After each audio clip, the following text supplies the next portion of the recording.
الرحمن الرحيم. هنراجع على الدرس الرابع اللي هو الماء، علوم تانية اعدادي ترم اول. السؤال الاول: ادرس الشكل المقابل ثم اجب عما يلي. الشكل المقابل اللي هو فولتامتر هوفمان. ما اسم كل من الغازين واحد واثنين؟ واحد واثنين. طبعا واحد ده طالع من ناحية المهبط، يبقى ده الهيدروجين. واحد اللي هو الهيدروجين. طيب رقم اتنين طالع ناحية المصعد، يبقى ده الأكسجين. وكمان كمية الاتش الغاز ده هو ضعف كمية الغاز التاني، يبقى ده الهيدروجين اللي هو بيبقى ضعف الأكسجين.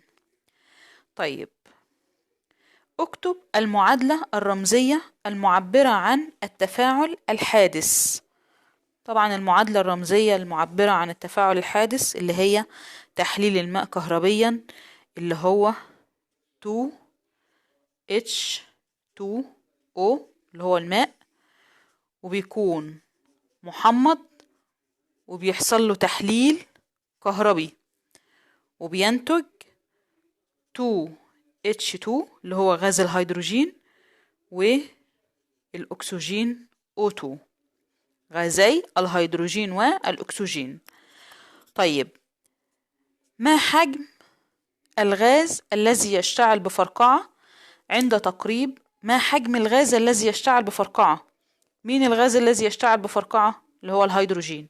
يبقى عاوز حجم غاز الهيدروجين لما نقرب شظية مشتعلة إليه.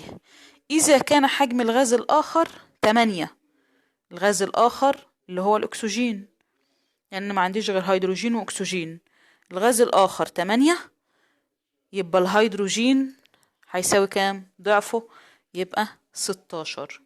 يبقى الغاز الآخر 16. طيب صوب حجم 8 جرام من الثلج أقل من حجم 8 جرام من الماء عند درجة 4 درجة مئوية. في تلج وفي مية عند 4 درجة مئوية، حجم مين أكبر؟ طبعا حجم التلج هيكون أكبر، لأن التلج كثافته صغيرة وبيشغل مكان أكبر، حجمه كبير. طيب رقم 2: الماء مذيب عضوي جيد. لا، الماء مش مذيب عضوي، هو مذيب قطبي. طيب الماء النقي قلوي التأثير على ورقتي عباد الشمس. لا، متعادل. الماء متعادل التأثير على ورقتي عباد الشمس. بما تفسر استخدام الماء في إطفاء الحرائق. ليه بيستخدم الماء في إطفاء الحرائق؟ لأنه بيستهلك كمية كبيرة من حرارة وسط الاحتراق تستخدم في تصعيده، مما يؤدي إلى خفض حرارة الحريق وبالتالي إطفائه. يبقى لأنه يستهلك كمية كبيرة من حرارة وسط الاحتراق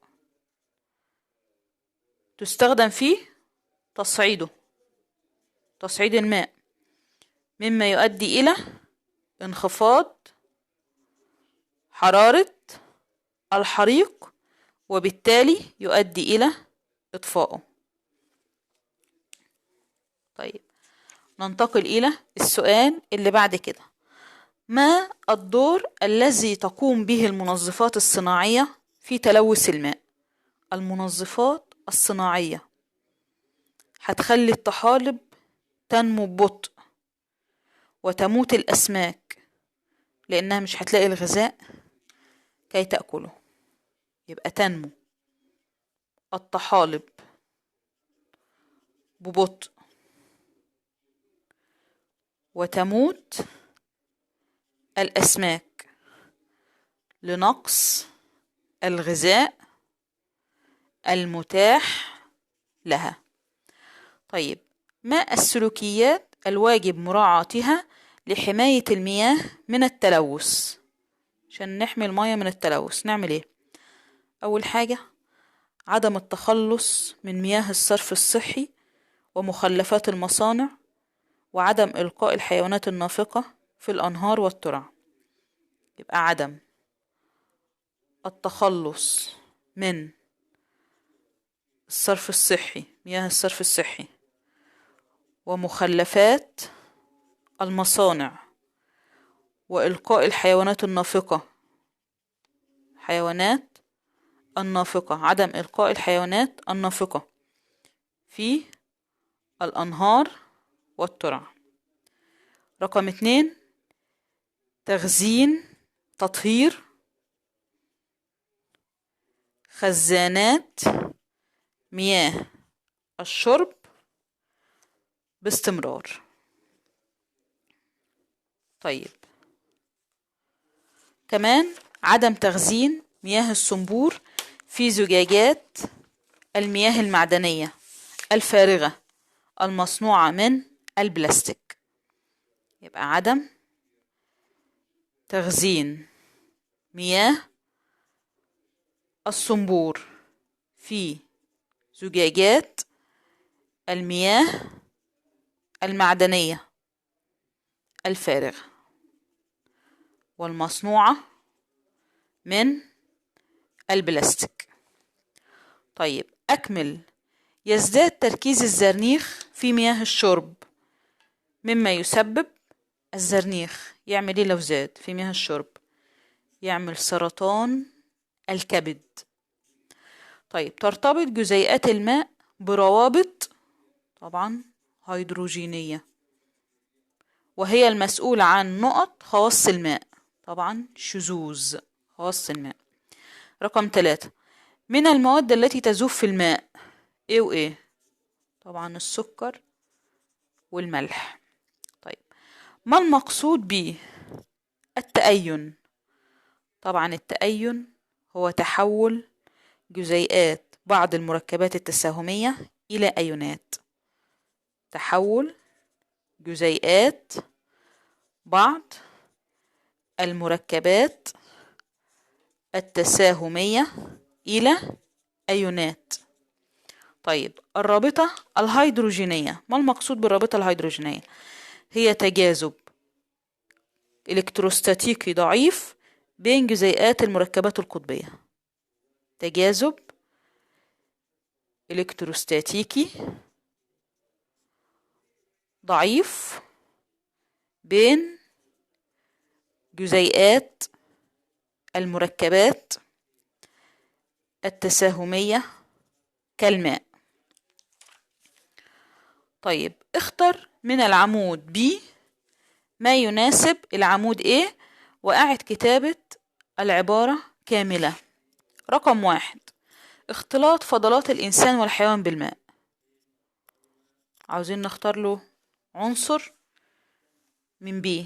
اختلاط فضلات الإنسان والحيوان بالماء يؤدي لموت خلايا المخ، ويؤدي إلى الإصابة بالبلهارسيا والتيفويد والالتهاب الكبد الوبائي. طبعا هي ديت، يبقى 1 مع 2. طيب، زيادة تركيز الزئبق في مياه الشرب. زيادة تركيز الزئبق في مياه الشرب يؤدي لموت خلايا المخ؟ لا. يؤدي لفقدان البصر؟ أيوة، يبقى 2 مع 3.